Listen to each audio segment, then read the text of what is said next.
Tsutomu Miyazaki was born into a seemingly ordinary family in Tokyo, Japan, in 1962. Born prematurely with deformed hands, he faced ridicule and isolation from an early age. His deformity made it difficult for him to interact with his peers, leading to a childhood filled with loneliness. Instead of playing with other children, Miyazaki retreated into a world of books and television. As Miyazaki grew older, his isolation deepened. He was a bright student but lacked social skills, making him an outcast in school. His academic performance began to decline, and he eventually attended a lower-tier university. This sense of failure compounded his feelings of alienation, driving him further into a reclusive lifestyle. Miyazaki's family life was also strained, and when his grandfather passed away, Miyazaki's connection to reality weakened. These formative experiences were crucial in understanding the mind of a man who would later become one of Japan's most infamous criminals. Miyazaki's fascination with horror and anime was not uncommon in Japan. However, his interest took a darker turn as he became obsessed with violent pornography and grotesque imagery. His collection of videos and magazines grew, filled with content that blurred the lines between fantasy and reality. This macabre hobby became an all-consuming obsession, isolating him further from society. His job as a photo technician provided him with access to equipment that enabled him to edit and create disturbing images. Miyazaki spent countless hours in his darkened room, manipulating photographs and videos to satisfy his twisted fantasies. Despite his unsettling hobbies, Miyazaki managed to maintain a facade of normalcy. He lived with his family, who remained largely unaware of the extent of his depravity. However, the cracks in his facade began to show as his behavior grew increasingly erratic. The combination of isolation, obsession, and paranoia culminated in a dangerous cocktail that would eventually lead Miyazaki to commit unspeakable acts. Miyazaki's descent into violence began in 1988, when he abducted and murdered his first victim, a 4-year-old girl named Mari Kono. The crime was brutal and senseless, marked by a level of cruelty that shocked even seasoned investigators. Miyazaki's actions did not stop with murder. He desecrated the young girl's body and sent taunting letters to her family. This was not just a crime of passion, but a calculated act of horror. The murder of Mari Kono was the first in a series of gruesome crimes that earned Miyazaki the moniker of the Otaku Murderer. Over the next year, he abducted and murdered 3 more young girls, each crime more horrific than the last. The victims were all young and innocent, their lives cut short by a man who viewed them as mere objects in his twisted fantasies. Miyazaki's crimes were not just physical acts of violence but psychological assaults on the families and the nation. He sent letters and body parts to the victims' families, taunting them and the police. The horror of Miyazaki's crimes lay not only in their brutality, but in the cold, calculated manner in which they were executed. The police investigation into the abductions and murders was one of the most extensive in Japanese history. Faced with a cunning and elusive killer, authorities were under immense pressure to solve the case quickly. The public's fear and anger grew with each passing day as the media coverage intensified. Detectives meticulously combed through evidence, piecing together the puzzle left by Miyazaki's crimes.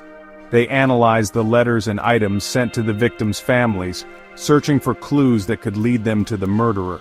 Despite their efforts, Miyazaki remained one step ahead, his knowledge of forensic techniques allowing him to cover his tracks effectively.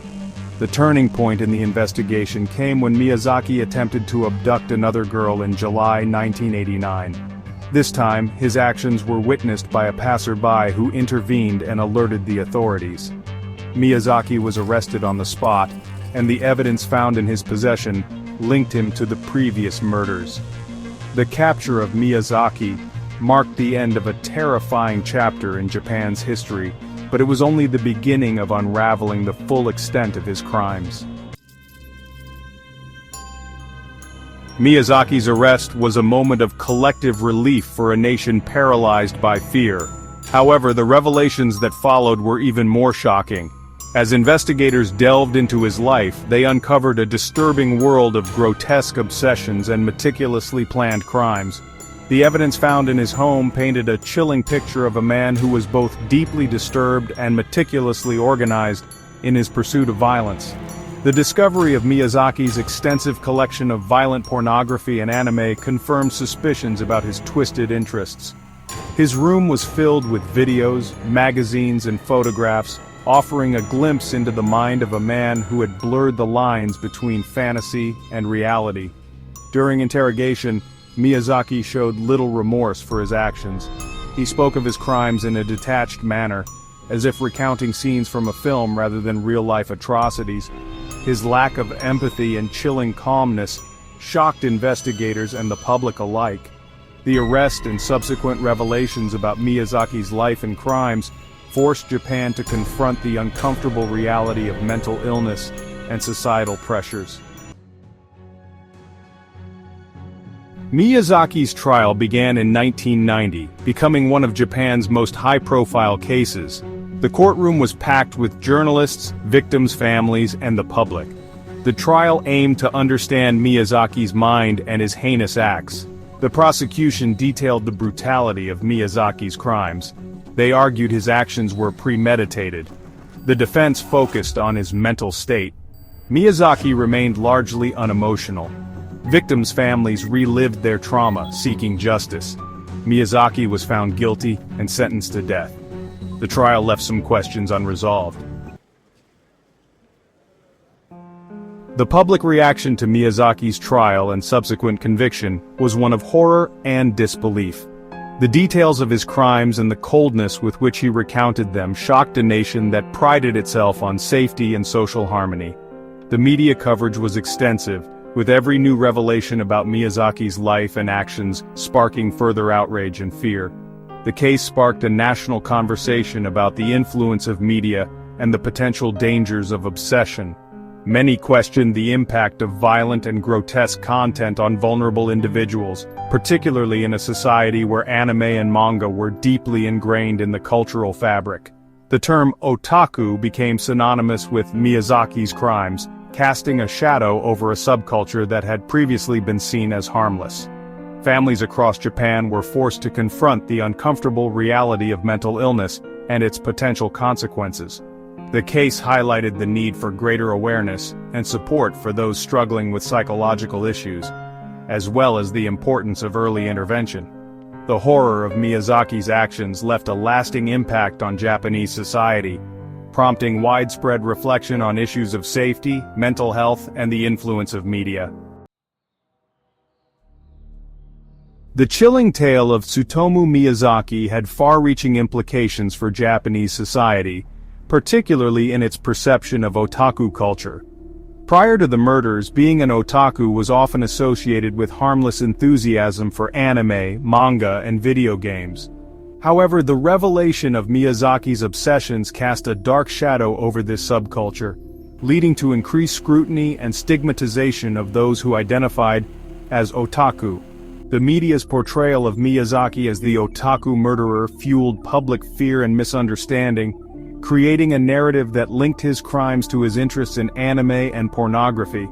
This association led to a moral panic, with many calling for stricter regulations on media content and greater oversight of the otaku community.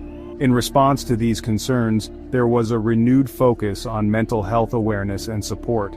Despite the initial backlash, the otaku community eventually began to reclaim its identity, emphasizing the positive aspects of their interests and distancing themselves from the actions of Miyazaki. Over time, the stigma began to lessen, but the case served as a reminder of the potential dangers of unchecked obsession and the importance of addressing mental health issues. The legacy of Tsutomu Miyazaki's crimes is one of profound grief and lasting change. For the families of the victims, the pain of their loss is a constant reminder of the horrors inflicted by a man whose actions defied comprehension. The community, too, was left to grapple with the scars of Miyazaki's terror, struggling to find a sense of normalcy in the aftermath of such violence. In the years following Miyazaki's arrest and trial, there was a concerted effort to address the issues highlighted by the case. Mental health awareness became a national priority, with increased funding for support services and education campaigns aimed at reducing the stigma surrounding psychological issues.